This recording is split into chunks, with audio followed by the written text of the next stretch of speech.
G'day, my name is Brian from BsianTech. We're going to look at this new Acer Travelmate P4. It's a recently newly launched 2022 model, and it is a business class laptop, and it can come in a 14-inch or 16-inch. Now this one I got right here is the 16-inch version. Now we're going to have a look at the temperatures and fan noise as well as the internals and some of the features. Now I did an unboxing and first impression video, which I had a look at the ports as well as the hinge. And if you're interested in those two parts, please refer back to my video before, and I'll put a link in the description below so you can actually have a look at it if you're interested after this video. Now, as always, I will be putting timestamps along this video so you can skip to different sections that you may be interested, so you can save you time. And of course, as always, we'll start off what the computer can be configured with. Now, with the processor wise, it is a 12th gen Intel core, so it's running the latest one. As for the memory wise, it has a maximum capacity of 64 gigs of RAM, and it runs off 2 solid DIMM slots, so you can upgrade the memory later on. Now, as for the storage, it has 1 slot of M.2 NVMe PCIe, and as for the graphics wise, of course, it's got Intel integrated graphics, which is the RSXe, and it does have an option for you to put discrete graphics, which is the NVIDIA GeForce MX 350. As for the display, it houses the 16:10 aspect ratio display and has a rating of 250 nits of brightness. Now, when I measured it, it went up to about 260 nits of brightness, which is absolutely great to see. And as for the finish of the display, it is a matte sort of finish to it, which is great when you're outdoors and also indoors. You don't find it has too much glare or reflection, which is absolutely great. Now, I did test it out outdoors and had the sun blaring right at the display, and I still was able to read text and also consume multimedia. Although I did find that the colors was a bit washed out, and that's probably because the brightness was not high enough. So that's one of the things I like to see Acer do, was actually give us an option for more brighter displays. Now again, in the shaded areas, I didn't have any issue reading text or consuming multimedia. Measuring the color gamut coverage of the wide ultra extended graphics array, which measured in at 260 nits luminance or brightness, it resulted with 59% sRGB coverage, 41.3% Adobe RGB coverage, and 42.4% DCI P3 coverage. Now, this type of display for a business commercial laptop is pretty much on par with all the other brands. As for the backlight of the display, I didn't find much lightly around the edges.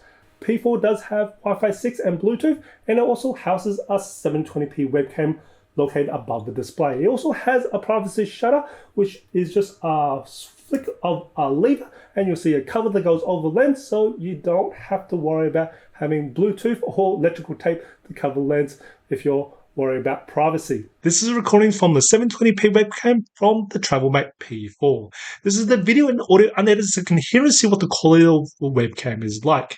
As always, I've got 2 types of lights currently turned on. I've got my downlights in this room for ambience, and also my one studio light. Now I'm going to turn off my one studio light off, and you'll see this hopefully adjust. It'll be adjusted pretty quick. Now I've got 2 downlights in front of me, which isn't really hitting much light on my face. So this is what I consider a low light environment. Now if you're in an office environment, you should get much more light than what I am currently at. So I'm going to turn my one studio light back on, and you should hopefully get better picture out of better quality of light. Now I also love to hear what your thoughts are of this webcam. Put a comment below. There are 4 speakers in total, and there are 2 speakers located on either side of the keyboard. And when I tested out the maximum volume of the speakers, it managed to measure in a peak of 84 decibels, which is decently loud. As for the sound quality of the speakers, it does attempt at some bass, but it's not that nice low thumping bass you get. It's just a little bit more than a high end for the bass. Now, as for the mids and highs, this is where the strong point is. It's actually quite good clarity on the mids and highs, and they're very, very nicely balanced between the mids and highs, which is actually good for video conferencing, which is a business computer like this. That's where strong point really is heading. which is absolutely good to see. Now, as for the acoustic wise, you do get a nice good 360 degrees for the acoustics. And as for distortion, I didn't get much distortion on the high end when this is at maximum volume. The Travelmate P4 does come with a 54.5 watt-hour battery. And it also comes with a 65 watt power dial, which is relatively small. Now, when I tested out the battery life of this Travelmate P4, I tested it in my 5 different modes in Windows 11, and for best performance, it managed to get 1 hour and 30 minutes. In balance mode, it managed to get 1 hour and 14 minutes. And in best power efficiency, it managed to get 4 hours and 30 minutes. And in battery saving mode, it managed to get 6 hours and 30 minutes. And my media mode, it managed to get 9 hours. So it does a decent job with the battery life. Now, as a disclaimer, I do put a very consistent workload across all the system resources when I perform my battery life test. So you should actually get better numbers than what I would, because most applications won't hit all the system resources and as consistently as I would, as most applications would be burst speed on the performance of the processor and the system resources. So I'm just giving the worst case scenario. The weight of the Travelmate P4 is 1.73 kilos plus the 65 watt power adapter becomes a total combined weight of 2.06 kilos that you might be carrying around with you.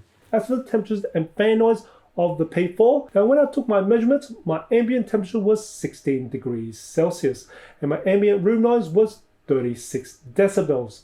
Now before I give you the numbers, of course your average hand is anywhere between 33 to 34 degrees Celsius. So that hopefully gives you a bit of idea how hot or how cool this P4 could be. So I took my base measurement when the computer was on idle, and the hottest area on the keyboard measured in at 25 degrees Celsius.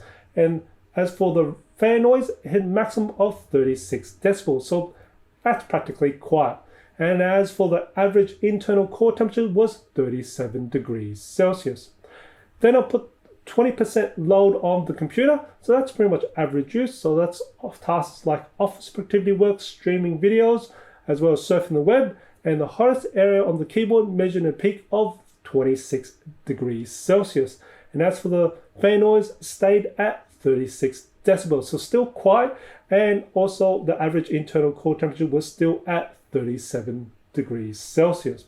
So I think that is pretty much the efficiency cores kicking in there and showing how this 12th gen is doing very well. Then I put 50% load, and the hottest area on the keyboard measured in a maximum of 29 degrees Celsius. And as for the fan noise, hit a maximum of 38 decibels. And as for the average internal core temperature was 55 degrees Celsius. Then I put 100% load on the computer, and the hottest area on the keyboard measured in at 38 degrees Celsius. And as for the fan noise, hit a maximum of 43 decibels. As for the average internal core temperature was 73 degrees Celsius. I also measured the bottom back cover of the computer at 100% load, and the hottest area measured in at 49 degrees Celsius. And as for the fan noise, of course, it stayed at 43 decibels. So overall, I can see from the results of the temperatures and fan noise, this is running quite cool and also isn't really that loud. So I think Acer have done an absolutely fantastic job on the thermals, as well as the new 12th gen Intel core is doing quite a decent job. Let's have a look at the stability performance of the processor in the Travelmate P4. Now this particular unit is configured with an i5 1240p processor. And looking at the Intel website, now this is a little bit different this year, as Intel has introduced performance cores as well as efficiency cores in the 12th gen Intel cores.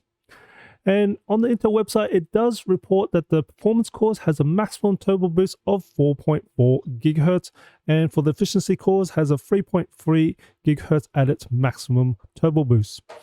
Now, we don't actually know what the base clock speed is on the Intel website, but it does say that the base power is 28 watt TDP, and it has a minimum assurance power of 20 watt TDP. Now, when it does do the maximum turbo boost, it can go all the way up to about 64 watts.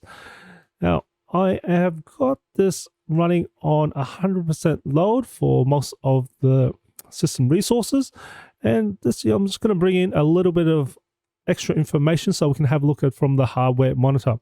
And you can just have a look at the 4 performance cores at the moment, which is the top 4 lines, and then we've got the efficiency cores on the 8 bottom line here, just to give you a little bit of idea of what the behavior of the processor is.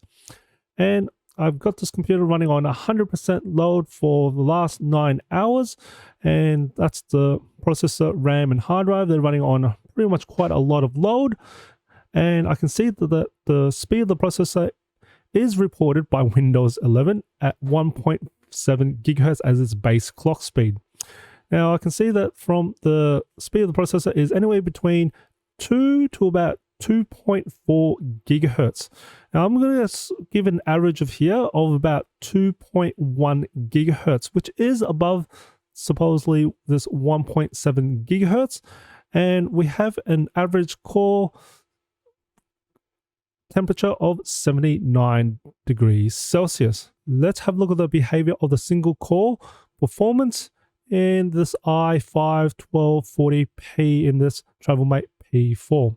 I'm going to start a single core task in Citybench R23. I'll start the stopwatch as well.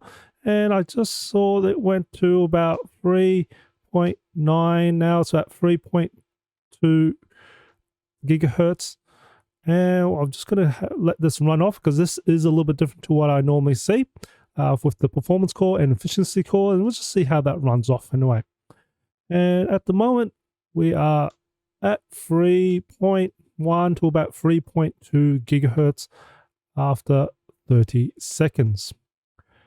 Now, I can see the hardware monitor is running for the performance here. So it's sometimes at 3 to about 4.3 gigahertz. And we are now running at 2.8 to about 2.9 after the 50-second mark. And we're just ranging a little bit more than I am used to for the first minute. And we are now around about 3.1 to 3.2 after the minute mark. It's kind of settled down now for the single core task. I was just about to complete the single task. I had just a little bit beyond 8 minutes, which is doing really well, I've got to admit. And it has pretty much found its groove after the first minute at stable at 3.2 gigahertz all the way through.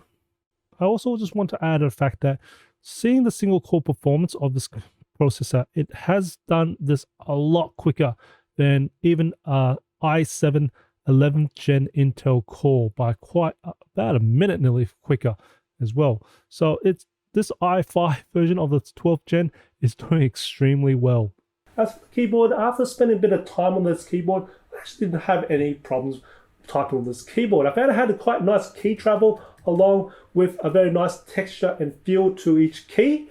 And also the number pad on the right hand side, it is something you have to get a little bit used to because they are probably about half the size of a normal key. And it's good to still see that the Acer still left the number pad rather than remove it completely, but it is something you just got to get used to, having a little bit of a different distance for the number pad.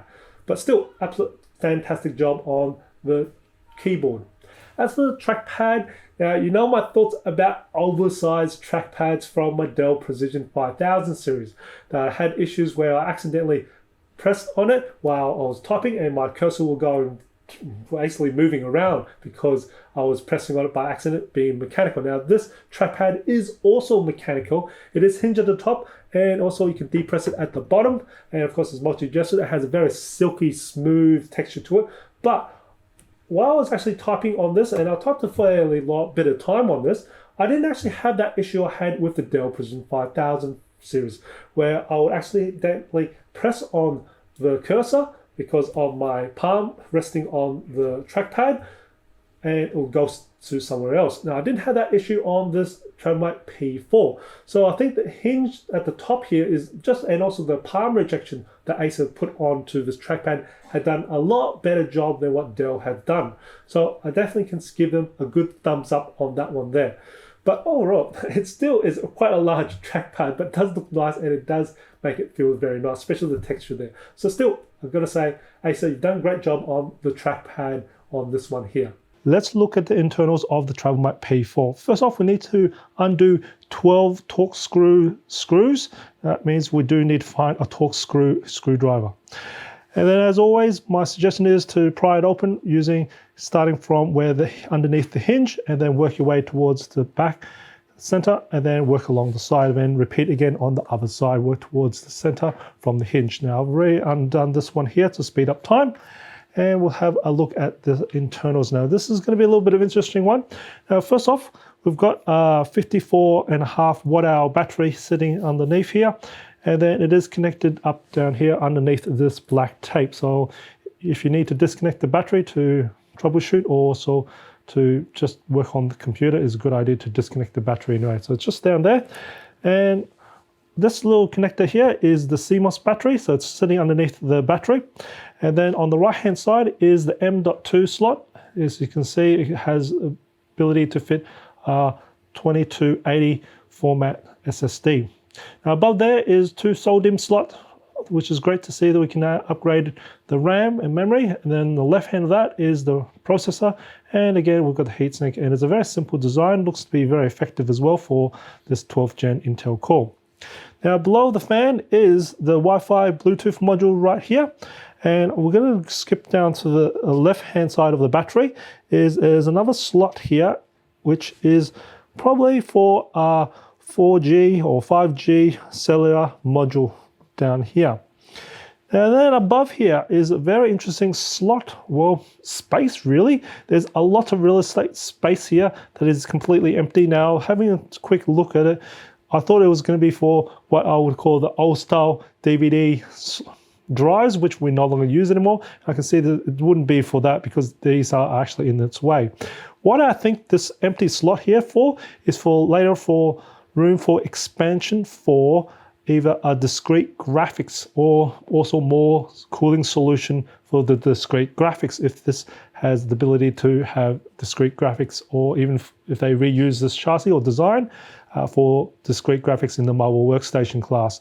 But I can see there is a whole lot of space here that's unused. Here's the results of the benchmarks for this P4. Now this one's configured with an i5 1240p with 16 gigs of RAM and 250 gig SSD. And here's the results for Passmark, Citybench R23, PC Mark, 3D Mark, Crystal Disk Mark, Geekbench 5, Procon Office, Procon Photo Edit, Procon Video Edit, Pugin Photoshop, Pugin Lightroom, Pugin Premiere Pro, Pugin After Effects, Blender, Luxmark, Thermark, Compute Bench, Eugene Engine, and Spec View Prep.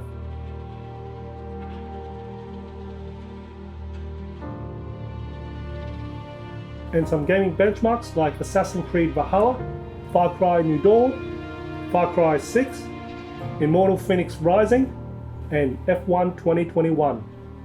Seeing the results of the benchmarks for this 12th gen i5, it does absolutely a fantastic job. Now I actually compared it with an 11th gen Intel i7 1195G7, and this did probably about 20% quicker in most of its tasks. That's absolute brilliant job of this new i5 12th gen Intel core. Overall, I think Acer have done a very decent job on this Travelmate P4. Has a very good performance out of this new 12th gen Intel core. It has very good temperatures for sure and fan noise, and also has very good selection of I/O ports. And as for display wise, I do like this 16:10 aspect ratio, and I do wish it did have a little bit better colors on the display, and also a little bit more brighter would be nicer as well, or options for that there. But else, it has been quite a nice display. I didn't get much reflection off that. Now speakers wise, I can't complain too much on the speakers because this is a business computer and it did do very well in terms for business, especially for video conferencing at those sound reproduction there. And as for the build quality, it's absolutely fantastic. It has very, very durable materials, and I can see it's also quite sustainable as well. Now, I hope you find this video informative or enjoyed it. If you did, even to support my channel, smash that like button for me. And if you haven't already subscribed to my channel, by hitting that subscribe button on the screen, I do try to upload a new video every week. And of course, if you'd like to support me even further, I do have membership, so you can click on that join button right next to the subscribe button. I do try to hopefully be able to do a little bit extra for those guys there. And as always, imperfections and life makes it beautiful and interesting. And I'll see you next video.